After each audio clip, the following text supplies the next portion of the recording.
নমস্কাৰ আৰম্ভ কৰিছো লাইভ আমাৰ ষ্টুডিঅ'ত মৰস্মিতা গোস্বামী পুনৰ বহিৰাজ্যত ৰহস্যজনকভাৱে মৃত্যু হ'ল অসমৰ এগৰাকী যুৱকৰ বহিৰাজ্যলৈ কৰ্মসংস্থাপনৰ বাবে যোৱা দুধনৈৰ বান্দৰশীৰ যুৱক টমাছ বসুমতাৰীৰ ৰক্তাক্ত অৱস্থাত মৃতদেহ উদ্ধাৰ হ'ল অন্ধ্ৰপ্ৰদেশত মঙলবাৰে কামৰ সন্ধানত বেংগালুৰুলৈ ৰেলেৰে একেখন গাঁৱৰে 4গৰাকীকৈ যুৱক ৰাওনা হৈছিল 4জনৰ ভিতৰত 3 যুৱক এটা ডবাত আৰু ইতিমধ্যে মৃত্যু কাকৱালি লোৱা টমাছ বসুমতাৰী আছিল অন্য এটা ডবাত শুকুৰবাৰে পুৱা 3 যুৱক গন্তব্যস্থান পালে যদিও ৰহস্যজনকভাৱে কিন্তু গৈ উপস্থিত নহল টমাছ বহু বিচাৰ খুচাৰ কৰিও 3 সতীৰ্থই সন্ধান নাপালে টমাছ বসুমতাৰীৰ আনহাতে আজি পুৱা অন্ধ্ৰপ্ৰদেশৰ গুণ্ডুক জিলাৰ টেনালি ৰেল ষ্টেচনৰ সমীপত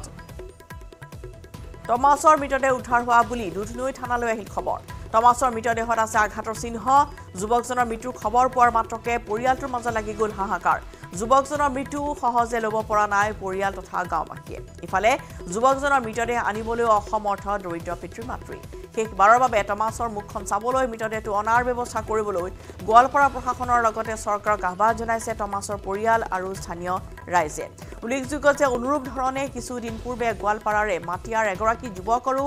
ৰহস্যজনকভাৱে মৃত্যু হৈছিল কিন্তু ৰহস্য এতিয়াও উৰ নপৰিল বা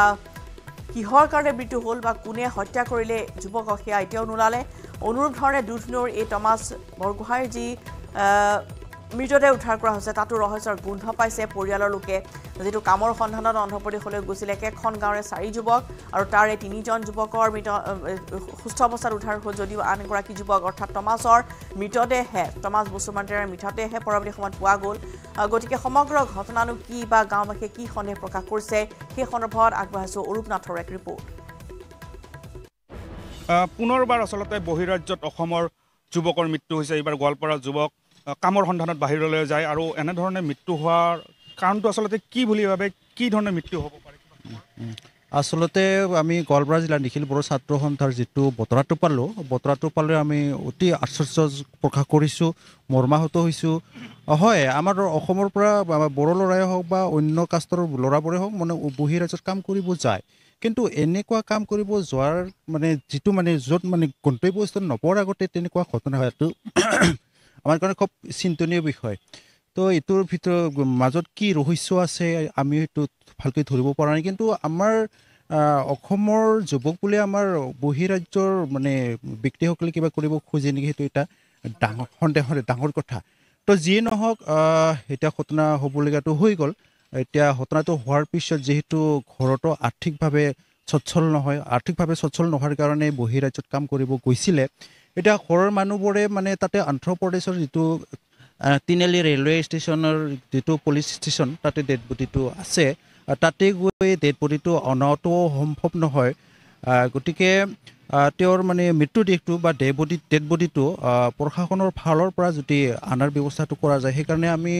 অসমৰ মাননীয় মুখ্যমন্ত্ৰীকো অনুৰোধ জনাইছোঁ আৰু আমাৰ ডিজিপি ডাঙৰীয়াকো আমি অনুৰোধ জনাইছোঁ যাতে বহিৰাজ্যত তেনেকুৱা ঘটনাটো অকণমান মানে প্ৰশাসনৰ পৰা অকণমান চকু কাণ দিয়াটো ভাল কি ধৰণৰ ব্যৱস্থা গ্ৰহণ কৰিলে আচলতে এই দুৰ্ভগীয়া যি টমাছ বসুমতাৰীৰ মৃতদেহটো ইয়ালৈ আনিব পাৰিব তাক লৈ তেখেতসকলে চিন্তিত হৈ পৰিছে সেইকাৰণে স্থানীয় প্ৰশাসনৰ লগত আৰক্ষীৰ লগত কথা বতৰা পাতিবৰ কাৰণে আপচুৰ নেতৃত্ব ইয়ালৈ আহি উপস্থিত হৈছে গতিকে জানিব বিচাৰিম যে আৰ্থিকভাৱে যথেষ্ট দুৰ্বল পৰিয়ালটো আৰু তাৰ কাৰণে কৰ্মসংস্থাপন বিচাৰি বাহিৰলৈ গৈছিলে এতিয়া মৃতদেহটো আনাৰ ক্ষেত্ৰত যথেষ্ট অসুবিধাৰ সৃষ্টি হৈছে 1 নম্বৰ কথা 2 নম্বৰ কথাটো এই গোটেই মৃতদেহটো যেনেধৰণে উদ্ধাৰ হ'ল এটা ৰহস্যৰ গুণ পোৱা গৈছে নেকি হত্যাৰ বুলি হ'ব পাৰে নেকি এইটো আমি এতিয়ালৈকে জানিব পৰা নাই তো আমি ঘৰৰ পৰা জানামতে আৰু পুলিচৰ পৰা জানামতে মানে এইটো ডেড বডিটো ৰাস্তাত পাইছে এইটো জানিব পাৰিছোঁ তো ঘৰৰ পৰা অনুৰোধ কৰিছে যে আমাৰ ওচৰত আহিছে তেওঁলোকে কিবা এটা সহায় কৰিব পাৰে নেকি তাৰমানে ঘৰৰ পৰা অন্ধ্ৰপ্ৰদেশকে লৈ মৃতদেহটো আনিব পৰা সমৰ্থন নাই তাৰমানে তাৰ কাৰণে চৰকাৰ বা প্ৰশাসনে কিবা এটা কৰি ঘৰলৈকে মৃতদেহটো আনিব পাৰে নেকি বুলি ঘৰৰ পৰা অনুৰোধ জনাইছে আৰু তো আমিও ঠিক অনুৰোধ জনাইছোঁ আমাৰ অসম চৰকাৰ মাননীয় চিফ মিনিষ্টাৰ ডাঙৰীয়া অনুৰোধ জনাইছোঁ আৰু প্ৰশাসনক অনুৰোধ জনাইছোঁ যাতে মৃতদেহখিনি আমাৰ ঘৰলৈ আনি দিয়ে অসমৰ মুখ্যমন্ত্ৰীগৰাকীক আহ্বান কৰিছে তেখেতসকলে যাতে অতি সোনকালে এই যিগৰাকী যুৱকৰ মৃত্যু হ'ল অন্ধ্ৰপ্ৰদেশত কি কাৰণত মৃত্যু হ'ল কি ধৰণে মৃত্যু হ'ল সেয়া আচলতে এতিয়ালৈকে জ্ঞাত নহয় হয়তো পৰীক্ষাৰ পিছত সেয়া পোহৰলৈ আহিব বতৰা ৰাজ্যৰ কেইবাখনো জিলা ধুমুহা বৰষুণৰ সম্ভাৱনা আছে কামৰূপ মহানগৰ কৰিমগঞ্জত এতিয়া বৰষুণৰ সম্ভাৱনা আছে কুকুৰাঝাৰ মৰিগাঁও নলবাৰী দক্ষিণ শালমৰাত এতিয়া বৰষুণৰ অধিক সম্ভাৱনা ৰাজ্যৰ কেইবাখনো জিলা ধুমুহা বৰষুণৰ সম্ভাৱনা আহি পৰিছে কামৰূপ মহানগৰ কৰিমগঞ্জত বৰষুণৰ সম্ভাৱনা আছে লগতে আমি জনাইছো যে কুকুৰাঝাৰ মৰিগাঁও নলবাৰী দক্ষিণ শালমৰাটো বৰষুণৰ সম্ভাৱনা তামুলপুৰ উদালগুৰিটো আছে বৰষুণৰ সম্ভাৱনা ধুমুহাৰ লগতে হ'ব মধ্যমীয়া বৰষুণ গুৱাহাটীৰ বতৰ বিজ্ঞান কেন্দ্ৰৰ এই জাননী অসমৰ লগতে মেঘালয়লৈও আঞ্চলিক বতৰ বিজ্ঞান কেন্দ্ৰৰ সতৰ্কতামূলক জাননী অসমত অৰেঞ্জ এলাৰ্ট জাৰি কৰাৰ লগতে মেঘালয়ত জাৰি কৰা হৈছে ৰেড এলাৰ্ট এখন তালিকা ইতিমধ্যে দিয়া হৈছে বতৰ বিজ্ঞান কেন্দ্ৰৰ পৰা সেই অনুসৰি গুৱাহাটীত সৰ্বনিম্ন 27 ডিগ্ৰী আৰু সৰ্বোচ্চ 31 ডিগ্ৰী সেলসিয়াছ ধুবুৰীত সৰ্বনিম্ন 27 ডিগ্ৰী আৰু সৰ্বোচ্চ 30 ডিগ্ৰী সেলসিয়াছ ডিব্ৰুগড়ত সৰ্বনিম্ন 27 ডিগ্ৰী সৰ্বোচ্চ 31 ডিগ্ৰী তিনিচুকীয়াত সৰ্বনিম্ন 26 ডিগ্ৰী সৰ্বোচ্চ 31 ডিগ্ৰী আৰু নগাঁৱত সৰ্বনিম্ন 27 ডিগ্ৰী আৰু সৰ্বোচ্চ 31 ডিগ্ৰী সেলসিয়াছ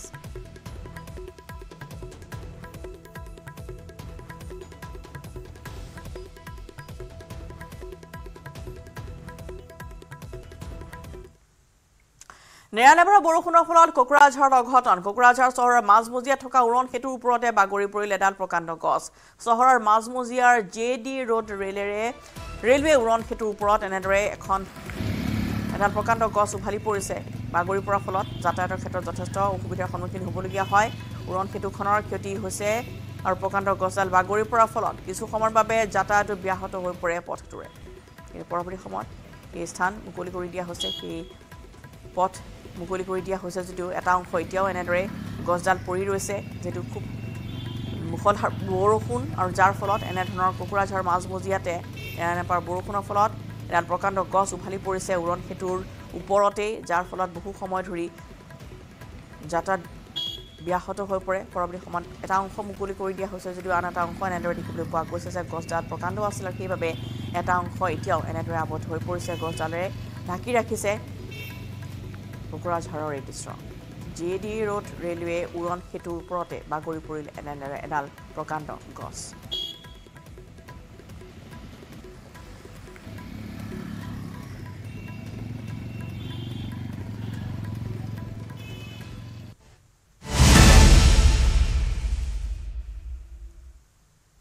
অৱশেষত শেষকৃত্য সম্পন্ন হ'ল ডিব্ৰুগড় কেন্দ্ৰীয় কাৰাগাৰত মৃত্যু হোৱা শৈলজা বৰগোহাঁইৰ প্ৰতিবাদৰ মাজতে প্ৰশাসনৰ আশ্বাসত শেষকৃত্য সম্পন্ন কৰিলে লোকজনে উল্লেখযোগ্য যে ডিব্ৰুগড় কেন্দ্ৰীয় কাৰাগাৰত শৈলজা বৰগোহাঁই নামৰ কয়দীজনৰ ৰহস্যজনক মৃত্যুৰ পিছতেই টিংখাঙৰ বামুণবাৰী আৰক্ষী চকীত মৃতদেহ লৈ উত্তপ্ত পৰিস্থিতিৰ সৃষ্টি কৰিছিল লেঙেৰীৰ 2 নম্বৰ গন্ধিয়া পুৰাণী গাঁওবাসীয়ে বৃহস্পতিবাৰে জামিন পোৱা যুৱকজনক মৃত অৱস্থাত পৰিয়ালক সমজাই দিছিল কাৰাগাৰ কৰ্তৃপক্ষই 3 দিন পূৰ্বে শৈলজা বৰগোহাঁই নামৰ যুৱকজনক গ্ৰেপ্তাৰ কৰি জেললৈ প্ৰেৰণ কৰিছিল বামুণবাৰী আৰক্ষীয়ে পত্নীয়ে তৰা পাৰিবাৰিক হিংসাৰ গোচৰত আৰক্ষীয়ে গ্ৰেপ্তাৰ কৰিছিল শৈলজাক ইতিমধ্যে অন্য এজন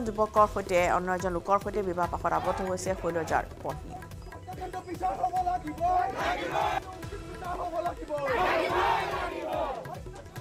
মৰাটোতো মৰি গ'ল এই থাকি যোৱা কণমানি কেইটাক অন্তত তেওঁলোকক ক্ষতিপূৰণ দিব লাগে আৰু শৈলজা বৰগোহাঁই হত্যাকাৰী কেইজনক আমাক ন্যায় বিচাৰ লাগিব এইটো আমাক ন্যায় লাগিবই আমি নহলে প্ৰতিবাদ কৰি যাম আৰু কৰিয়ে থাকিম কেনেকুৱা এখন আইন আছে যে যুৱকজনক উঠাই আনি তেওঁ হত্যা কৰিব পাৰে আজি অসমীয়া ডেকাক এনেকুৱা তেজাল ডেকাক তেওঁ কেনেকৈ কোনটো সত্তে তেওঁ হত্যা কৰিবলৈ অধিকাৰ পালে আজি মানৱীয়তা নহয় নাই নেকি তেওঁ মানুহৰ তেজ যায় নেকি মেমৰেণ্ডামত বিধিগতভাৱে উচ্চতম কৰ্তৃপক্ষলৈকে প্ৰেৰণ কৰা হ'ব আৰু যিখিনি আইনগতভাৱে যিখিনি ব্যৱস্থা ল'ব লাগে যিখিনি তদন্তৰ কথা কোৱা হৈছে সেইখিনি কৰা হ'ব বুলি মই আশ্বাস দিছোঁ আজি ইয়াতে আহি পিনে আৰু ৰাইজে মানে ন্যায়িক ব্যৱস্থাটোৰ ওপৰত যাতে আস্থা ৰাখে সেইখিনিকে কামনা কৰিছোঁ কিবা কমপ্লেইন আছে সেই কমপ্লেইনখিনিও যদি ইয়াতে দিয়া হৈছে সেইটো লোৱা হৈছে আৰু তাৰ ওপৰতো তদন্ত হ'ব বুলি আমি কথা দিছোঁ আৰু এই প্ৰশাসনৰ আশ্বাস আৰু সেই আশ্বাসৰ পিছতে ইতিমধ্যে অন্ত্যেষ্টিক্ৰিয়া সম্পন্ন হ'ল শৈলজা বৰগোহাঁইৰ সমান্তৰালভাৱে কিন্তু এই ঘটনাত এতিয়াও উত্তেজনা মাৰ যোৱা নাই অধিক জনাবলৈ ৰিখেশ্বৰ আছে ফোনলাইনৰ ৰিখেশ্বৰ শেহতীয়া আমি পৰিস্থিতি সন্দৰ্ভত জানিব বিচাৰিছোঁ বামুণবাৰীত এই মুহূৰ্তত কেনেধৰণৰ পৰিৱেশ হয়, প্ৰথমে ক'ব লাগিব যোৱা নিশা শেষকৃত্য সম্পন্ন হৈছে যিগৰাকী যুৱক কাৰাগাৰত মৃত্যু হৈছিল সেই মৃত্যু হোৱা যুৱকজনৰ শেষকৃত্য সম্পন্ন কৰা হৈছে আৰু আজিৰ দিনটোতে তিলনি সকামো পাতিবলৈ যো-জা কৰিছে গাঁওবাসীয়ে আৰু কোৱাৰ প্ৰয়োজন যে বৰ্তমানো গাঁওখনত এক উত্তেজনাই বিৰাজ কৰি আছে, এক হুকাকুল পৰিৱেশৰ মাজতো আছে যিহেতু দুপ্তিকৈ এমাহ সন্তান এৰি থৈ গৈছে যুৱকজনে আৰু মাতৃও নাই, মাতৃও অন্য এজনৰ সৈতে গুচি গৈছে। গতিকে স্বাভাৱিকতে এক উৎকণ্ঠাৰ কাৰণ কি হ'ব ল'ৰা দুটিৰ ভৱিষ্যত তাকে লৈ গাঁওবাসীও এক উৎকণ্ঠাত কটাবলগীয়া হৈছে আৰু এক প্ৰতিক্ৰিয়াৰ সৃষ্টি হৈছে মানুহৰ মুখে মুখে যিহেতু এজন সুস্থ লোকক আৰক্ষীয়ে নিয়াৰ পিছত কেনেকৈ মৃত্যু হ'ব পালে ইয়াকে লৈ এক তীব্ৰ প্ৰতিক্ৰিয়াৰ সৃষ্টি হৈ আছে। কিন্তু যিয়ে নহওক ক'ব লাগিব যে পৰিস্থিতি বৰ্তমান শান্ত, যিহেতু প্ৰশাসনৰ ফালৰ পৰা আশ্বাস প্ৰদান কৰা হৈছে আৰু কিন্তু ৰাইজৰ ফালৰ পৰা স্পষ্ট কৰি দিয়া হৈছে যদি এই যিসমূহ দাবী ৰাইজে উত্থাপন কৰিছে সেই দাবীসমূহ পূৰণ নকৰিলে পুনৰ এক আন্দোলন অথবা ইয়াতকৈ তীব্ৰ কিবা অন্য কাৰ্যসূচী গ্ৰহণ কৰিব বুলি জানিবলৈ দিছে। নিশ্চয় কৰে ছাৰ, ধন্যবাদ আপোনালোক। এনেধৰণে শেষকৃত্য সম্পন্ন কৰা হৈছে যদিও বা উত্তেজনা মাৰ যোৱা নাই এতিয়ালৈকে। সকলোৱে উচিত তদন্ত বিচাৰিছে, উচিত ন্যায় বিচাৰিছে আৰু প্ৰশাসনৰ সেই আশ্বাস যে তেওঁলোকে যিসমূহ অভিযোগ আছে সেইসমূহ অভিযোগ সকলো ইতিমধ্যেই ন্যায়ালয়লৈ প্ৰেৰণ কৰিব আৰু ন্যায় ব্যৱস্থাত আশ্বাস ৰাখিবলৈ গাঁওবাসীলৈ আহ্বান জনাইছে প্ৰশাসনে।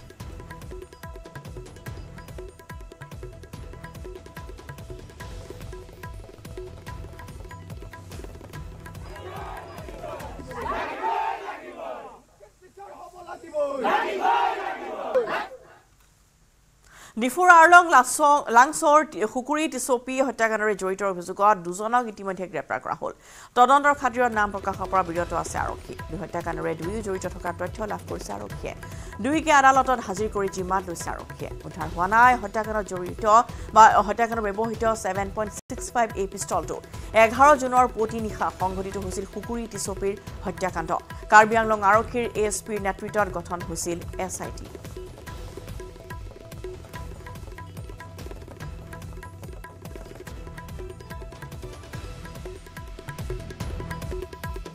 Case number 39/2024 under section 120B 302 IPC reduced section 25(1)A Arms Act. তো এই সংক্ৰান্তত আমাৰ ইনভেষ্টিগেশ্যন চলি আছিল আৰু ইয়াতে আমাৰ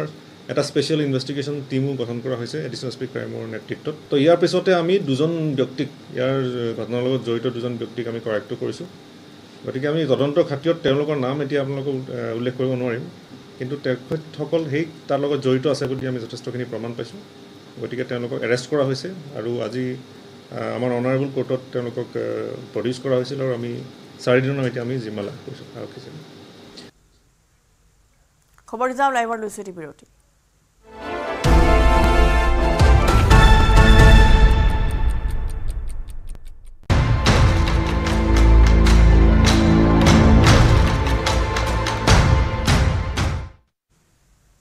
বাৰিষা আৰম্ভ হ'ল আৰু বাৰিষা আৰম্ভ হোৱাৰ লগে লগে এতিয়া ঠায়ে ঠায়ে যাতায়াতৰ নামত জমৰ যাতনা ভুগিছে ৰাইজে। কাৰণ বৰষুণৰ ফলত ঠায়ে ঠায়ে কৃত্ৰিম বানে জুৰুলা কৰাৰ লগতে নৈসমূহো এতিয়া উফন্দি উঠিছে,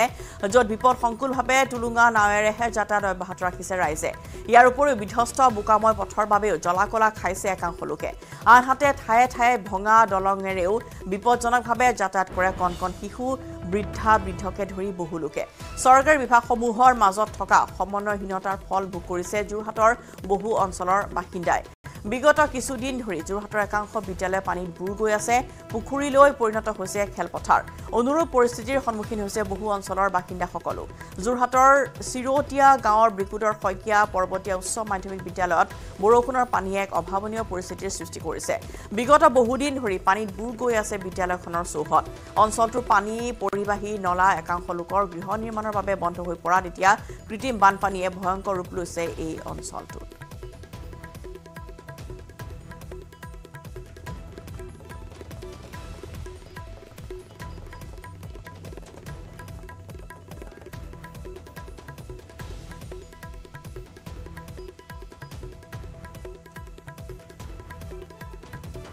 ছাত্ৰ-ছাত্ৰীসকলে যিটো পানী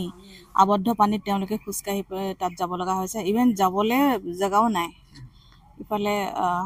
যিটো আমাৰ অংগনবাদী কেন্দ্ৰৰ সেইফালেদি এটা মানে উপায় এটা উলিয়াই লোৱা হৈছে, কিন্তু ষ্টুডেণ্টখিনি গোটেইখিনিতো তাত যাব নোৱাৰে। চাইকেল লৈ আহিছে, চাইকেল ল'ৰা ছোৱালীখিনিও তাত পানীত মানে খোজ দিবই লাগিব। পানী মানে আমাৰ কোনো বিকল্প নাই পানী যোৱাটো, সেইটো কাৰণে আমি এতিয়া চৰকাৰ ফালে গৈছোঁ। পানী মানে এতিয়া ঘৰটো মানে আঁঠুৱে হৈছেগৈ আৰু স্কুল সম্পূৰ্ণ ডুবি আছে। স্কুল ল'ৰা ছোৱালী জোতা মোজাৰ পৰা ধৰি লৈ খৰখজুৱতি হৈ আৰম্ভ হৈছে। ইফালে গহপুৰতো বিপদসংকুলভাৱে নাৱেৰে যাতায়াত কৰে শিক্ষাৰ্থীয়ে। দৈনিক স্কুল কলেজৰ শিক্ষাৰ্থীৰ এনেদৰেই মৰণত শৰণ দি যাতায়াত অব্যাহত ৰাখিছে। গহপুৰৰ ভুলুকাগুৰি মিণ্টুঘাটৰ এই দৃশ্য। বাৰিষা নদীৰ তীব্ৰ সোঁত ফালি নদীৰ বুকুত এনেদৰেই যাতায়াত কৰা হৈছে। ঘাটটোত শিক্ষাৰ্থী তথা ৰাইজৰ বাবে নাৱেৰে যাতায়াত কৰোঁতে নাই কোনো ধৰণৰ লাইফ জেকেটৰ লগতে কোনো ধৰণৰ সুৰক্ষা ব্যৱস্থা। ইমান এটা সদাব্যস্ত গুৰুত্বপূৰ্ণ ঘাটত কেনেদৰে দায়িত্ব জ্ঞানহীনভাৱে চলিছে যাতায়াত ব্যৱস্থা।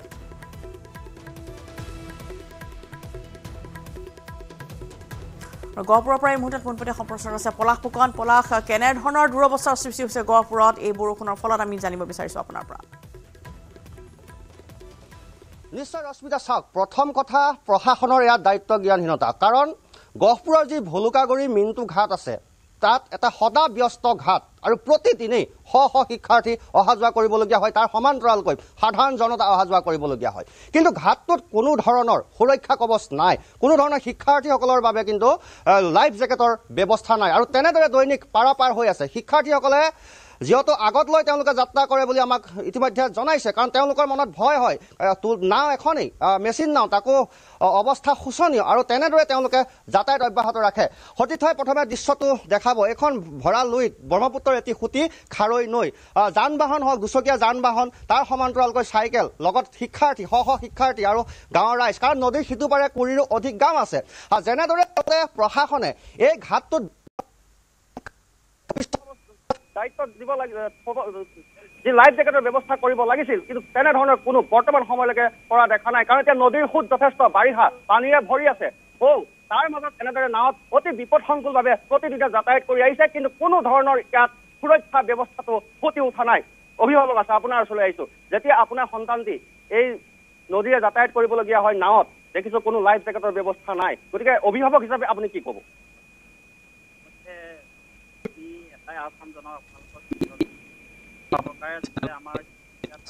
যাতে আমাৰ স্কুলীয়া ছাত্ৰ ছাত্ৰীখিনিক এই সুবিধাকণ যাতে দিয়ে,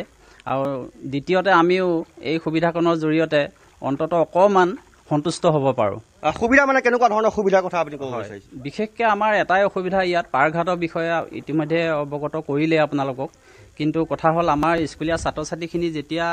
স্কুললৈ ওলাই আহে, তেতিয়াৰ পৰা আমাৰ ছাত্ৰ ছাত্ৰীখিনি ঘৰ নোপোৱালৈকে অন্ততঃ আমি শান্তিৰে থাকিব নোৱাৰোঁ। কাৰণ ইয়াত এটাই সমস্যা, বিশেষকৈ আপোনালোকে নিশ্চয় আপোনালোকৰ দৃষ্টিগোচৰ হৈছে যে একেবাৰে মুকলি জেগা, অকণমান বতাহতে ইয়াত পানীৰ ঢৌ উঠে। আৰু নাওখন যদিও মানে ভুটভুটি নাও এখন আছে, কিন্তু তাতো আমাৰ বহুতো সমস্যা। গতিকে সেয়েহে আমি স্কুলীয়া ছাত্ৰ ছাত্ৰীখিনিৰ কাৰণে আপোনালোকৰ তৰফৰ পৰা, আপোনালোকৰ চেনেলৰ যোগেদি আমি আহ্বান জনাইছোঁ, প্ৰশাসনে যাতে আমাক লাইফ জেকেটখিনি দিয়ে। হয়, কি ক'ব? হয়, নিশ্চয়কৈ আপোনালোকে দেখিছে, চাওক, এই যি ভুটভুটে নাৱত শ শ শিক্ষাৰ্থীসকল যি ইয়াৰ ৰাইজৰ অভিযোগ, আৰু অভিভাৱকেও এনেধৰণৰ অভিযোগ উত্থাপন কৰিছে যে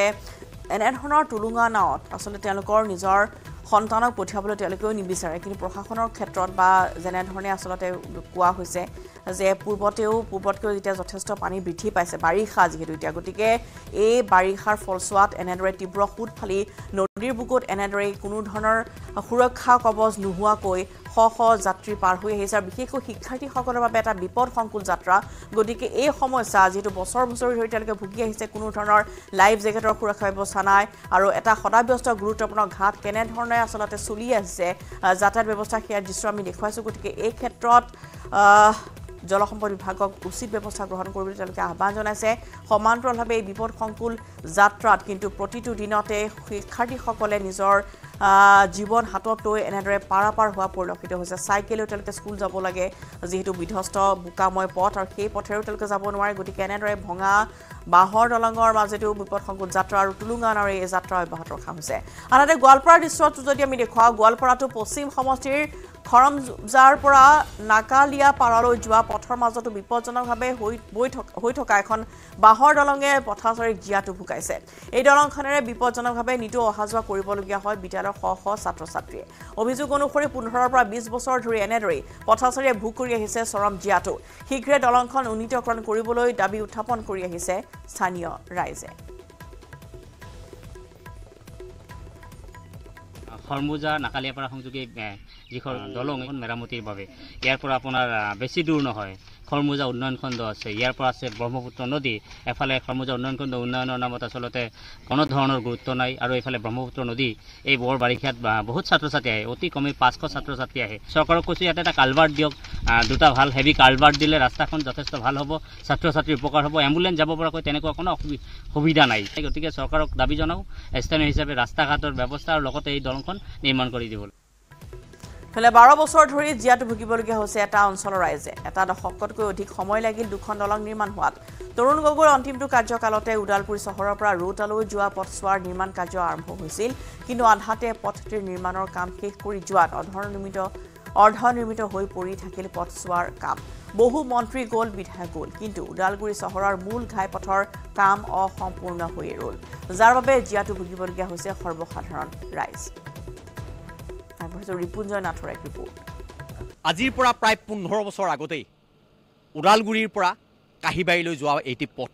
আৰু এই পথৰ আৰম্ভণি কৰিছিল তৰুণ গগৈ শেষৰটো কাৰ্যকালত আৰু মোৰ কেমেৰা সহযোগে দেখুৱাব দুখন দলং এই দুখন দলং আজি 15 পৰা 12 বছৰ ধৰি এইদৰে পৰি আছে অৰ্ধনিৰ্মিত হৈ এই কামটো প্ৰথম আৰম্ভ কৰিছিল চিমপ্লেক্স নামৰ এটা কোম্পানীয়ে আৰু সেই কোম্পানীটোৱে অজান কাৰণত তেওঁলোকে কামটো আধৰুৱা কৰি এইদৰে থৈ গ'ল আৰু যাৰ ফলত এই সকল লোক তেওঁলোকে পণবন্দী হ'ব লগা হৈছে তেওঁলোকে যাতায়াতত ভীষণ সমস্যাৰ সন্মুখীন হ'ব লগা হৈছে এই দুখন দলং এইদৰে লাউচাঙত পৰিণত হৈছে আৰু যাৰ ফলত এই সকল লোক এইফালৰ পৰা কাহিবাৰীৰ পৰা যি তেজপুৰ সংযোগী যিটো পথ বা উদালগুৰিৰ পৰা তেজপুৰ সংযোগী যিটো পথ সেই পথৰে যাতায়াতৰ বাবে তেওঁলোক প্ৰায় 20 কিলোমিটাৰ অধিক পথেৰে ঘূৰিয়াই যাব লগা হয় আৰু যাৰ ফলত এই সকল লোক সমস্যাৰ সন্মুখীন হৈছে কিয় এই দলংখন এইদৰে পৰি থকা আজি কিমান বছৰ এইটো এনেকা পৰি থকাটো 40 বছৰ হৈছে আৰু দলংখন যেতিয়া ষ্টাৰ্ট কৰিছে ইয়াৰ পৰা 12 বছৰ হৈছে 12 বছৰত আগতে তৰুণ গগৈ কৰি আছিল এই মিনিষ্টাৰ থকা সময়ত এই সময়তো নহ'ল এতিয়া হেমন্ত বিশ্ব শৰ্মা থকা সময়তো নহ'ল একচুৱেলি আমাৰ ডেপুটি চিফ আমাৰ গোবিন্দ ছাৰ আছে সিও একো জোৰ নকৰে নেকি নিউজত একো নকয় সেইকাৰণে ইয়াৰ ঠিকাদাৰৰ কামটো মানে আগুল বগুল কৰি থাকে আৰু ধীৰে ধীৰে কৰে এখন দুখন দলং কৰিবলৈ আজি 12 বছৰ বা 15 বছৰ লাগে নেকি নালাগে এক বছৰতে হৈ যায় ভৈৰৱকুণ্ড দেখোন এক বছৰতে হৈছে ইমান পাথৰৰ মাজত আমাৰ ইয়াতে বালি মাটিহে এটো দেখোন পাইলিং কৰিলে সোনকালে হৈ যায় চৰকাৰ যিহেতু গোবিন্দ বসুমতাৰী এই পথৰে অহা যোৱা কৰে তেওঁ ঘৰলৈ এই পথৰে যায় তেওঁ কি আহ্বান জনাব গোবিন্দ বসুমতাৰী ছাৰে কিন্তু এই 2 মাহৰ যদি দায়িত্ব লৈ ফালে সেইটো কামটো কৰি দে খুব ভাল পাম নেক্সট ইলেকশ্যনৰ কাৰণে নহ'লেতো আমাৰ পাব্লিকে বহুত বেয়া পাই আছে উদালগুৰি ডিষ্ট্ৰিক্টৰ মানুহ ইমান বেয়া পায় মানে সেই দলং নোহোৱাৰ কাৰণে কেনেকুৱা অসুবিধা কেনেকুৱা আপোনালোক অহা যোৱা কৰে সদায় বান্দৰগুৰিৰ পৰা আমিতো সদায় এনেকাই মানে চাইকেলত আহোঁ মানে পানী পাৰ হৈ আহোঁ মানে বাৰিষা হ'লে পানী হ'লে ঘূৰি যাওঁ আহিব নোৱাৰে কিমান বছৰ ধৰি এনেদৰে পৰি আছে দলং এতিয়া 20 বছৰমান হৈছে কিয় হোৱা নাই দলংখন জানে নে কিবা এইটোতো কিয় হোৱা নাই এইটোতো ছাৰে জানিব না আপোনালোকে সদায় অহা যোৱা কৰে অসুবিধা কেনেকুৱা হয় অসুবিধা মানে বহুত অসুবিধা বেয়া হয় এতিয়া শ্বৰ্টকাট আহিম বুলি আহিব নোৱাৰোঁ ঘূৰি যাব লগা এনেকৈ ইমাৰ্জেঞ্চি হ'লে এনেকৈ আহিব লগা হয় আজি 20 বছৰ হৈ আছে মই চাই আছোঁ অহা যোৱা কৰি আছোঁ কিন্তু দলংখন হোৱাই নাই কেইবছৰমান মাজত বনালে তাৰপিছত বনাই নাই কোনো মানে চৰকাৰে বোলে দায়িত্বই নলয় আমি ওচৰে ওচৰে মানুহ খবৰ লৈছে কিয় হোৱা নাই এইটো আমি খবৰ লৈ আছিল হয় এটা কথা ক'ব লাগিব যে এইদৰে আচলতে মোৰ কেমেৰা সহযোগে দেখুৱাই এই দুখন দলং আজি প্ৰায় 15 পৰা 20 বছৰ ধৰি এইদৰে আচলতে আধৰুৱা কৰি থৈছে কোনোবা অজান কাৰণত কোনোবা যদি একমাহৰ মূৰত কামটো আৰম্ভ কৰে আকৌ 2 মাহ কামটো বন্ধ হয় এইদৰে প্ৰায় 10 বছৰতকৈ অধিক কাল প্ৰায় 15 বছৰ ধৰি এইদৰে দলং দুখনৰ কাম তেওঁলোকে কৰিব পৰা নাই আৰু যিহেতু ইয়াতে 3টা ঠিকাদাৰ ইতিমধ্যে পাৰ হৈ গ'ল চিমপ্লেক্সে কৰিছিলে তাৰপিছত আৰ কেজনে কৰিলে এইদৰে আচলতে আধৰুৱা কৰি এইদৰে দলং দুখন কাম কৰাৰ বিনিময়ত এই সকল লোক আচলতে পণবন্দী হ'ব লগা হৈছে যিটো উদালগুৰিৰ পৰা যিটো কাহিবাৰী হৈ যিটো তেজপুৰলৈ যিটো সংযোগী পথ মুখ্য পথ ইউটি ৰোডৰ এইটো মুখ্য পথ আৰু এই পথটো আজিলৈ সম্পূৰ্ণ নহ'ল আৰু যাৰ ফলত এই সকল লোকে ভীষণ সমস্যাৰ সন্মুখীন হ'ব লগা হৈছে কাজিৰঙা ৰাষ্ট্ৰীয় উদ্যানৰ দাঁতিকাষৰীয়া জাপৰি পথাৰ অঞ্চলতো এখন বাঁহৰ দলং সম্প্ৰতি মৰণ ফান্দলৈ পৰিণত হৈছে। ডিফলু নৈৰ ওপৰত থকা এই বাঁহৰ দলঙৰ ওপৰেৰে কেইবাখনো গাঁৱৰ কেইবা শতাধিক লোকে নিতৌ অহা যোৱা কৰে এই ভঙা বাঁহৰ দলংখনেৰে। ইতিমধ্যে বাঁহৰ দলংখনৰ পৰা পৰি কেইবাজনো লোক গুৰুতৰভাৱে আহত হ'বলগীয়া হৈছে। ৰাইজৰ দাবী যে অতি সোনকালে দলংখন পকীকৰণ কৰি ৰাইজৰ সমস্যা সমাধান কৰক বিধায়ক তথা মন্ত্ৰী অতুল বৰাই। এইখন মানে আপোনাৰ আজি আমিতো জন্ম হোৱাৰ পৰা ধৰি এনেকেই আছে, কিন্তু ইতিমধ্যে চৰকাৰকো তেনেকৈ অৱগত কৰা হৈছে, বিধায়ককো তেনেকৈ অৱগত কৰা হৈছে। অৰুণ ডাঙৰীয়া দিনতো এইখনৰ দলঙৰ বিষয়ে অৱগত কৰা হৈছিলে। তেখেতসকলে কিন্তু প্ৰতিশ্ৰুতি দিয়ে, প্ৰতিশ্ৰুতি একো কামেই নকৰে। দলঙেই হওক ৰাস্তাই হওক, এতিয়া অতুল বৰাৰ দিনতো এয়া বিধায়ক নিজৰ সমষ্টি নিজৰ এৰিয়াত ৰাস্তা দলং পকীকৰণ হ'ব বুলি কৈছিলে, কিন্তু তাৰ ফুটুকাফেন একো ফুপুলা চৌ। এইখন জাপৰি পথাৰ আমাৰ জাপৰি পথাৰ সংযোগ দলঙৰ ইয়াত প্ৰায় 3-4-5 হাজাৰ মানে লোক যাতায়াত অহা যোৱা কৰে। বেমাৰ আজাৰ হ'লেতো সংকটজনক। আমাৰ মানে বেমাৰ আজাৰ হ'লে এই আপোনাৰ দাঙি নি পেলাই ইয়াত আনিব লাগে। এইপিনে বোকা ৰাস্তা, এইটো একদম বোকা আপোনাৰ এনেকৈ আপোনাৰ গাড়ী আনিলেও আপোনাৰ তাতে ফচি লাগি ধৰে মানে। আৰু পথ নহয় যেন পুখুৰীহে প্ৰকাণ্ড গাঁতেৰে জৰাজীৰ্ণ অৱস্থালৈ পৰ্যবেক্ষিত কলিয়াবৰৰ এটা ব্যস্ত পথ। মিছাৰ 37 নম্বৰ ৰাষ্ট্ৰীয় ঘাইপথৰ পৰা কেলিডেন চাহ বাগিচা সংযোগী পথটোৰ দুৰৱস্থাৰ বাবে এতিয়া জীয়াটো ভুগিবলগীয়া হৈছে সাধাৰণ পথাচাৰীয়ে। এজাক বৰষুণতে মৰণ ফান সদৃশ গাঁতত পানী জমা হৈ পুখুৰীৰ দৰে হৈ পৰিছে সমগ্ৰ পথছোৱা। ফলত যাতায়াতৰ ক্ষেত্ৰত বিপদত পৰিছে বহু পথাচাৰী। বিভাগীয় হেমাহিৰ বাবে বিগত প্ৰায় 4 পৰা 5 বছৰ ধৰি এই পথটোৰে যাতায়াত কৰি জমৰ যন্ত্ৰণা ভুগিবলগীয়া হৈছে চাহ বাগিচা অঞ্চলৰ হাজাৰ হাজাৰ ৰাইজে। আগবাঢ়িছো দিবাকৰ দাসৰ এক ৰিপৰ্ট। কলিয়াবৰৰ এটা জৰাজীৰ্ণ পথ, আৰু যি পথে কেইবাখনো গাঁৱৰ ৰাইজক দুৰ্ভোগ ভোগাইছে। আৰু এই যিটো হৈছে কলিয়াবৰৰ মিছাৰ পৰা কেলিডেন বাগান সংযোগী পথ, আৰু এই পথৰে আঞ্জুক পানীলৈকে যাব পাৰি। এই পথটোৰ যি আৰম্ভণিতে যি দুৰৱস্থা, মিছাৰ যি ৰাষ্ট্ৰীয় ঘাইপথ, ৰাষ্ট্ৰীয় ঘাইপথৰ পৰা মাত্ৰ 50 মিটাৰ সোমাই আহিলেই এনে দুৰৱস্থা দেখা গৈছে। এয়া মই দৃশ্য দেখুৱাইছোঁ। বিগত প্ৰায় 5 বছৰো অধিক কাল হ'ল এই ৰাস্তাটো এনেদৰে জৰাজীৰ্ণ হৈ আছে। কিন্তু এই ৰাস্তাটো মেৰামতিৰ ক্ষেত্ৰত বা ৰাস্তাটো পুনৰ নিৰ্মাণৰ ক্ষেত্ৰত সংশ্লিষ্ট বিভাগটোৱে কোনো ধৰণৰ ভূমিকা গ্ৰহণ কৰা নাই, বা ইয়াৰ স্থানীয় প্ৰশাসনক সকলো দেখিও যেন নেদেখাও ভাও ধৰিছে। আৰু এই জৰাজীৰ্ণ পথ আজিৰ দৃশ্য নহয়, এজাক বৰষুণ দিলে পুখুৰী সদৃশ এক পৰিৱেশ হয়। এক পথাৰ যেন ধাননি পথাৰ হাল বোৱা মাটিৰ যেন এক পৰিৱেশ এই পথত দেখিবলৈ পোৱা গৈছে। আৰু ইয়াতে এখন বিদ্যালয় আছে, মিছা হাইস্কুল। এই বিদ্যালয়ৰ সন্মুখতে এনে কৰ্দৰ্য ৰূপ, য'ত এই বোকা পানী গচকি এই বিদ্যালয়খনলৈ ছাত্ৰ ছাত্ৰী আহিবলগীয়া হয়। ছাত্ৰ ছাত্ৰী আছে, আমি তেওঁলোকৰ পৰাই কিছু কথা জানিম। তোমালোকে বহুদিন ধৰি এই বোকা ৰাস্তা দি আহিবলগীয়া হৈছে, কেতিয়াৰ পৰা আহি আছে? বহুত দিন ধৰি, 3 বছৰ ধৰি এনেকৈ বোকা আছে। আহোঁতে কাপোৰ লেতেৰা হৈ যায়, বহুত দিগদাৰ হৈ আছে। ৰাস্তাটো মেৰামতি কৰা নাই নেকি? নাই, হোৱা নাই এতিয়ালৈকে। নিশ্চয়কৈ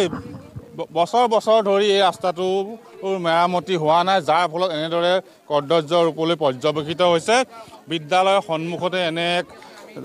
কৰ্দৰ্য ৰূপ, য'ত এই বোকা পানী গচকি এইখন বিদ্যালয়ৰ ছাত্ৰ ছাত্ৰী আহিবলগীয়া হয়। আৰু এই ৰাস্তাৰে হাজাৰ হাজাৰ লোক এই কেলিডেন বাগিচা হওক, আঞ্জুক পানী হওক, এই জৰাজীৰ্ণ পথৰে কিন্তু মিছালৈ ওলাই আহিবলগীয়া। যি মিছাৰ 37 নং ৰাষ্ট্ৰীয় ঘাইপথ আছে, যি ঘাইপথলৈ তেওঁলোকৰ বিভিন্ন কাৰণত ওলাই আহিবলগীয়া হয়। আৰু নিশাৰ ভাগত হয় কেনেকুৱা এক পৰিৱেশ হ'ব সকলোৱে কল্পনা কৰিব পাৰে, যেন কেনেকুৱা এক পৰিৱেশ। এইদৰে বহু লোক খোজকাঢ়ি আহিব লাগে, বাহন ভালদৰে চলাই নিব নোৱাৰে, চাইকেল এখন ভালদৰে চলাই নিয়াৰ পৰিৱেশ নোহোৱা হৈছে। পথটোত বোকা পানী গচকি ৰাইজ আহিবলগীয়া। এয়া পথচাৰী আহিছে, আমি পোনে পোনে। আপোনালোকে এই ৰাস্তাটো কিমান দিন ধৰি বেয়া হৈ আছে? বহুত দিন হ'ল। কেনেকৈ অহা যোৱা কৰি আছে? তেনেকাই আৰু পানী চানী ভৰি যায়। কেনেকুৱা অসুবিধা কি হৈছে? ৰাস্তাটো ভাল নকৰাৰ কাৰণে কি অসুবিধা হৈছে আপোনালোকৰ? এনেই আৰু বেয়া এনেকাই। এনেকৈ অহা যোৱা কৰি আছে? ৰাস্তাটো ভাল কৰা নাই নেকি? নাই কৰোৱা। কিমান বছৰ হ'ল এনেকৈ আছে? হ'ল নেকি 4-5 বছৰ। নিশ্চয়কৈ 4-5 বছৰৰ অধিক কাল হ'ল। এই যিটো পথ, মই পথৰ দৃশ্য পুনৰ দেখুৱাম। বোকাময় পথ, বৰষুণ দিলেই বোকাময় হৈ পৰে এই পথটো। আৰু ৰ'দৰ বতৰত এক ধূলিময় পৰিৱেশ হয়, য'ত কাষতে এখন বিদ্যালয় আছে। কিন্তু এই পথটো মেৰামতিৰ ক্ষেত্ৰত কিন্তু কোনোৱেই বিশেষ ভূমিকা গ্ৰহণ কৰা নাই। এক সংশ্লিষ্ট বিভাগে হয়, হওক বা কলিয়াবৰ মহকুমা প্ৰশাসনেই হওক আৰু যাৰ ফলত বছৰ বছৰ ধৰি জমৰ যান্ত্ৰণা ভুগিবলগীয়া আছে আৰু এনেদৰে কেৱল কলিয়াবৰতে নহয় গহপুৰ বা অন্যান্য প্ৰান্ততো ইতিমধ্যে দেখিবলৈ পোৱা গৈছে বিপৰ্যস্ত জনজীৱন আমি যোৰহাটৰ পৰিৱেশ চাবলৈ যত্ন কৰিম আমাৰ সতীৰ্থ আমাৰ সাংবাদিক জ্যেষ্ঠ সাংবাদিক গৌতম আছে এই মুহূৰ্তত পোনপটীয়া সম্প্ৰচাৰত গৌতম ইতিমধ্যে বাৰিষা নামি আহিছে আৰু যাৰ ফলত দেখিবলৈ পোৱা গৈছে প্ৰান্তে প্ৰান্তে বৰষুণ আৰু বিধ্বস্ত পৰিৱেশ এতিয়া বিশেষকৈ শিক্ষাৰ্থীসকলে যথেষ্ট নৰক যন্ত্ৰণা ভুগিবলগীয়া হৈছে যোৰহাটৰ পৰিৱেশ আমি আপোনাৰ পৰা জানিব বিচাৰিছোঁ যিহেতু যোৰহাটৰ একাংশ বিদ্যালয় বৰ্তমান এনেধৰণৰ অৱস্থাৰ মাজত আছে য'ত ছাত্ৰ ছাত্ৰীসকলে অধ্যয়ন কৰিবলৈ যাবলৈ তেওঁলোকে যথেষ্ট বাধাৰ সন্মুখীন হ'বলগীয়া হৈছে বা যথেষ্ট যন্ত্ৰণা ভুগিবলগীয়া হৈছে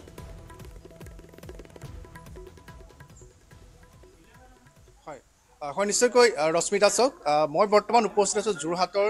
হেজাৰীগাঁও স্থিত ব্ৰিকুদৰ শইকীয়া পৰ্বতীয়া উচ্চ মাধ্যমিক বিদ্যালয়ত আৰু যোৰহাটৰ বহুকেইখন বিদ্যালয় পানীৰ তলত এজাক যদি বৰষুণ দিয়ে সমগ্ৰ বিদ্যালয়ৰ চৌহদত পানীৰে উপচি পৰে আৰু সেই জল নিষ্কাশনৰ ব্যৱস্থা নথকাৰ ফলত আমি দেখুৱাইছোঁ যে এই বিদ্যালয়খনত কেনেধৰণৰ পৰিৱেশৰ সৃষ্টি হৈছে বিদ্যালয়ৰ শ্ৰেণীকোঠাসমূহৰ সন্মুখত এনেধৰণে পানী জমা হৈ আছে আমি দেখুৱাইছোঁ আৰু দীৰ্ঘদিন ধৰি আৰু স্থানীয় লোকসকলে জানিবলৈ দিয়া মতে যে এই পানী জমা হৈ থাকে প্ৰায় নৱেম্বৰ ডিচেম্বৰ মাহলৈকে এই বিদ্যালয়খনৰ চৌহদত এনে এক পৰিৱেশেই দেখিবলৈ পোৱা যায় আমি দেখুৱাইছোঁ আৰু ইয়াতে যি প্ৰাস্ৰাৱগাৰ শৌচাগাৰ আছে ছাত্ৰ ছাত্ৰীসকল বা শিক্ষকসকল তালৈ যাবলৈ নোৱাৰা এটা পৰিৱেশৰ সৃষ্টি হৈ আছে আৰু তাৰ সমান্তৰালকৈ মই দেখুৱাইছোঁ যে বিদ্যালয়ৰ যি বাৰাণ্ডা সেই বাৰাণ্ডাও বৰ্তমান এনেধৰণে গাঁতৰ সৃষ্টি হৈছে তাৰ একমাত্ৰ কাৰণ হৈছে যে দীৰ্ঘদিন ধৰি যি পানী জমা হৈ আছে বৰষুণৰ পানী তাৰ ফলত এনেধৰণে বিদ্যালয়খনো বিধ্বস্ত হ'বলৈ ধৰিছে আৰু এটা দৃশ্য ৰশ্মিতা আমি দেখুৱাই ল'ব বিচাৰিছোঁ যে এই বিদ্যালয়খনৰ এখন উচ্চ মাধ্যমিক বিদ্যালয় বহু ছাত্ৰ ছাত্ৰী আছে আমি দেখুৱাইছোঁ যে কেনে গন্ধময় পৰিৱেশ ইয়াতে দীৰ্ঘদিন ধৰি পানী জমা হৈ আছে আৰু যিহেতু এই বৰ্তমান সময়খিনি হৈছে জাপানীজ এনকেফেলাইটিছে হওক বা মেলেৰিয়া হওক এনেধৰণৰ বেমাৰৰ প্ৰাদুৰ্ভাৱ বহুত বৃদ্ধি পায় এই সময়ছোৱাত আৰু আবদ্ধ পানীত এনেধৰণৰ সম্ভাৱনা বহুত থাকে কিন্তু তাৰ প্ৰতি কোনো কৰ্তৃপক্ষৰ আমি দেখিবলৈ পাইছোঁ যে বিষয়টো গুৰুত্ব নাই দিয়া আৰু ইয়াৰ পিছফালে যিটো এটা বৃহৎ পুখুৰী বা সৰোবৰ সদৃশ যি পৰিৱেশ আমি দেখুৱাইছোঁ দৰাচলতে এইখন হৈছে বিদ্যালয়খনৰ খেলপথাৰ আৰু বিদ্যালয়খনৰ খেলপথাৰখনৰ যি অৱস্থা আমি দেখুৱাইছোঁ যে ইতিমধ্যে মেটেকাই ভৰি পৰিছে আৰু এইখনতে এই খেলপথাৰ যিখন খেলপথাৰ ছাত্ৰ ছাত্ৰীসকলে তেওঁলোকৰ শাৰীৰিক মানসিক উৎকৰ্ষ সাধনৰ বাবে বিভিন্ন খেল ধেমালি ইত্যাদি অনুষ্ঠিত দৰাচলতে হ'ব লাগে কিন্তু দৰাচলতে ইয়াতে যি অৱস্থা আমি দেখুৱাইছোঁ ইতিমধ্যে মেটেকাই ভৰি পৰিবলৈ ধৰিছে যোৰহাট নগৰৰ পৰা কিছু নিলগৰ অজন্তা বাইপাছৰ সমীপৰ হেজাৰীগাঁৱত এই বিদ্যালয়খন আছে স্কুল পৰিদৰ্শকে ইতিমধ্যে নিউজ অসম নৰ্থ ইষ্টৰ বাতৰিৰ পিছত এই বিদ্যালয়খন চাবলৈ আহিছিলে আৰু স্থানীয় লোক আছে কি ক'ব আমি যি দেখা পাইছোঁ যে গোটেই ইয়াত যিসকল স্থানীয় লোক আছে ৰশ্মিতা অতিকৈ উদ্বিগ্ন কিয়নো কেৱল এই বিদ্যালয়খনে নহয় ইয়াৰ সমীপত থকা যিসমূহ বাসগৃহ আছে সেই বাসগৃহসমূহতো একে অৱস্থা যে এই বিদ্যালয়খন কিমান দিনলৈকে পানী থাকে ইয়াত প্ৰায় এতিয়া এমাহ ডেৰ মাহমানৰ পৰা পানী এতিয়াও আছে আৰু ইয়াৰ 3টা প্ৰকল্প হ'ব মেইন ৰাস্তাটোৰ যিটো ৰাস্তা স্কুলৰ সন্মুখৰ যিটো ৰাস্তা আছে এই ৰাস্তাটো গৈ যিটো কালভাৰ্ট আছে কালভাৰ্টটোৰ পিছত যিখিনি মানুহ আছে তেখেতসকলে ৱাল মাৰি পেলাই পানী যোৱাটো বন্ধ কৰি দিছে তাৰপিছত যিটো ট্ৰাংক ৰোডত এটা কালভাৰ্ট আছিলে ডাঙৰ কালভাৰ্ট আগত এনেকৈ পানী গৈ আছিলে সেই পানী যোৱা কথাটো আমাৰ কমল দত্ত বুলি পেলাই এজন মানুহে তেওঁৰ সুবিধাৰ্থে এখন ৱাল দি পেলাই ডাঙৰ কালভাৰ্টটো বন্ধ কৰি দিলে আৰু বন্ধ কৰি দিয়াৰ কাৰণে মুঠৰ ওপৰত যিসমূহ পানী যোৱা কালভাৰ্ট আছিলে পুল আছিলে সেই পুলসমূহ বন্ধ কৰি দিয়াৰ ফলতে এনে এক অৱস্থাৰ সৃষ্টি হৈছে সমীপৰ বাসগৃহসমূহ পানীত ডুব গৈ আছে তাৰ সমান্তৰালকৈ আমি দেখুৱাইছোঁ বিদ্যালয়খনৰ অৱস্থা এনেকুৱা বাইদেউ কি ক'ব আমিনো কি ক'ম ধৰক ৰাইজে যি কৈছে আমি সেই মততে গৈছোঁ ধৰক আমিও ডুবি আছোঁ পানীৰ সেই ডুবি আছোঁ যিখিনি ধৰক নলা নৰ্দমা নোহোৱাৰ কাৰণেতো আমাৰ এইটো অৱস্থা হৈছে আগৰ পিছেতো হোৱা নাছিলে এতিয়া কিন্তু আমি ধৰক এই এবছৰতে আমি বহুতখিনি ভুগিব লগা হৈছে হয় এতিয়া আমাৰ ভিতৰত ধৰক এআঁঠু পানী পাকঘৰতে এআঁঠু পানী আৰু এতিয়া মটৰ দি সিঁচিব লগা হৈছে বস্তুটো ওলাই যাবলৈ ড্ৰেইন চিষ্টেমটো নাই হয় ৰশ্মিতা আমি দেখুৱাইছোঁ যে যিসকল স্থানীয় লোক আছে হেজাৰীগাঁও হওক বা চিৰতীয়া গাঁও হওক সকলোৱে এটা মন্তব্য কৰিছে যে পানী ওলাই যোৱাৰ জল নিষ্কাশনৰ ব্যৱস্থা নাই যিসমূহ যাৰ ফলত নলা নৰ্দমা জন্মিছে গৌতম বাসগৃহ নিৰ্মাণ কৰি হয় নিশ্চয়কৈ পাঠদানত ব্যাঘাত জন্মিছে আৰু আমি এটা কথা ক'ব বিচাৰিছোঁ যে যদিহে ব্যক্তিগত খণ্ডৰ বিদ্যালয় হ'লহেঁতেন আৰু যোৰহাটৰ যিখিনি ব্যক্তিগত খণ্ডৰ বিদ্যালয় আছে সেই বিদ্যালয়সমূহত কিন্তু আমি এনেধৰণৰ পৰিৱেশ পৰিস্থিতি দেখিবলৈ নাপাওঁ কিন্তু তাৰ বিপৰীতে যিহেতু এখন চৰকাৰী বিদ্যালয় হয় আৰু চৰকাৰী বিদ্যালয়খনৰ আমি দেখুৱাইছোঁ আৰু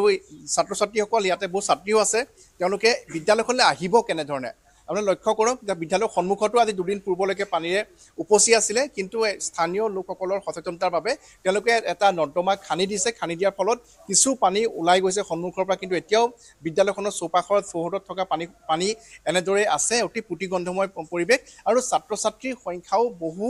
কম আমি দেখুৱাইছোঁ যে ছাত্ৰ ছাত্ৰীৰ সংখ্যা বহু কম শ্ৰেণীকোঠাসমূহত আমি ৩-৪জন ছাত্ৰ ছাত্ৰীয়ে দেখিবলৈ পাইছোঁ যে ছাত্ৰ ছাত্ৰী বহুত কমকৈ আহিছে পানীৰ কাৰণে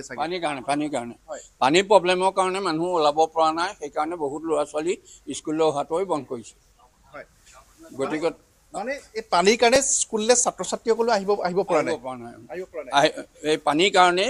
বহুত ল'ৰা ছোৱালী ঘৰৰ পৰা ওলাবই নোৱাৰে কাৰণ ৰাস্তাবিলাক বুৰ গৈ আছে ঘৰত পানী সোমাইছে সেই সমস্যা লৈ পেলাই তেওঁলোকে স্কুলতো উপস্থিত হ'ব পৰা নাই গতিকে এইটো এটা শৈক্ষিক দিশৰ কাৰণে এটা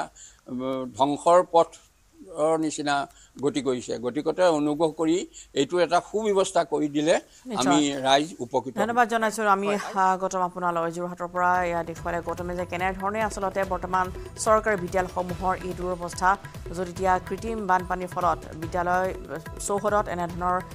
পানীৰ সৃষ্টি হৈছে এনেধৰণৰ এতিয়া পানী জমা হৈ পৰিছে যাৰ ফলত পাঠদানতো ব্যাহত হৈ পৰা পৰিলক্ষিত হৈছে এনেধৰণৰ কদৰ্যময় অৱস্থাৰ সৃষ্টি হৈছে যোৰহাটৰ চিৰতীয়া গাঁৱৰ বিকুদৰ শইকীয়া পৰ্বতীয়া উচ্চ মাধ্যমিক বিদ্যালয়